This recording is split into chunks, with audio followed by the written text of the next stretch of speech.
मैबापो 20 मार्च 1927 ला या जगामध्ये पाण्यासाठी झालेला पहिला संघर्ष त्यानंतर कधीही झाला नाही जगात आणि हा जगामधला एकमेव द्वितीय असा ठरलेला महाड चौदार तळ्याचा संघर्ष. या लढ्याच्या तब्बल 12 वर्षानंतर म्हणजे साधारण 1937-38 मध्ये पुन्हा एकदा पनवेलच्या नाक्यावर बाबासाहेबाला त्या हॉटेल वाल्यांनी पाणी देण्यास नकार दिला. ही गोष्ट तेथील सोनबाई एल्वे या लाकूड तोड्या व्यक्तीस कळली. त्यावेळेस तो धावत पळत घरी गेला आणि पाण्याने भरून स्वच्छ माठ घेऊन आला आणि तो तिथं आपल्या अखेरच्या शेवटापर्यंत बसून राहिला.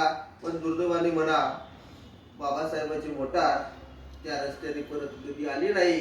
सोनबा वाट पाहून पाहून तिथेच संपला. तो थकला नाही किंवा कंटाळला नाही किंवा घरी गेला नाही.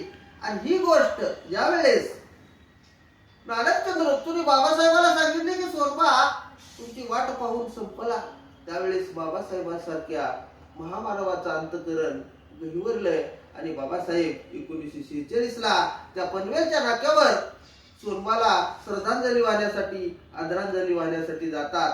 आणि पुढे आपले प्रभाकर दादा पोखरीकर सदर गीतातून काय म्हणतात ते ऐका.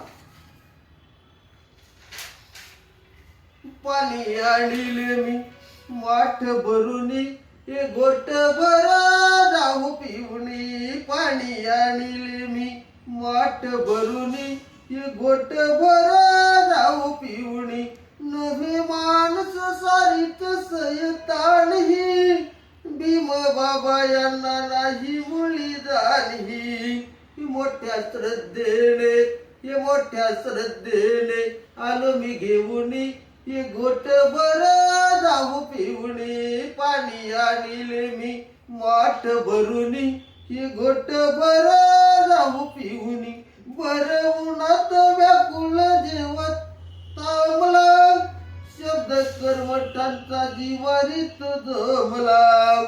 भर उन्हात व्याकुळ जीव थांबला शब्द कर्मठांचा जिवारीत जमला. तो दाही दिशा पाही टक लावुनी ओ घोट भर जाऊ पिवणी. पाणी आणले मी माठ भरुनी आणि घोट भर जाऊ पिवणी. जीव जीवात हा होता त्याच्या जोवरी, जीव जीवात हा होता त्याच्या जोवरी. पाणी घेऊन वाट पाहिली तोवरी. तो प्राण सोडिला, तो प्राण सोडिला बाबा म्हणूनी तो घोट भर जाऊ पिवणी. पाणी आणले मी माठ भरुनी हे घोट भर जाऊ पिवणी. बोले सोनबा भीम बाबा येतील पाणी घोट भर माझ्या हाती घेतील. बोले सोनबा भीम बाबा येतील पाणी घोट भर माझ्या हाती घेतील. धन्य प्रभाकरा तो धन्य प्रभाकरा वाट पाहुनी हे घोट भर जाऊ पिहुनी. पाणी आणले मी माठ भरुनी आणि घोट भर जाऊ पिहुने. धन्य तो सोनबा आणि धन्य ते बाबासाहेब ते भीम.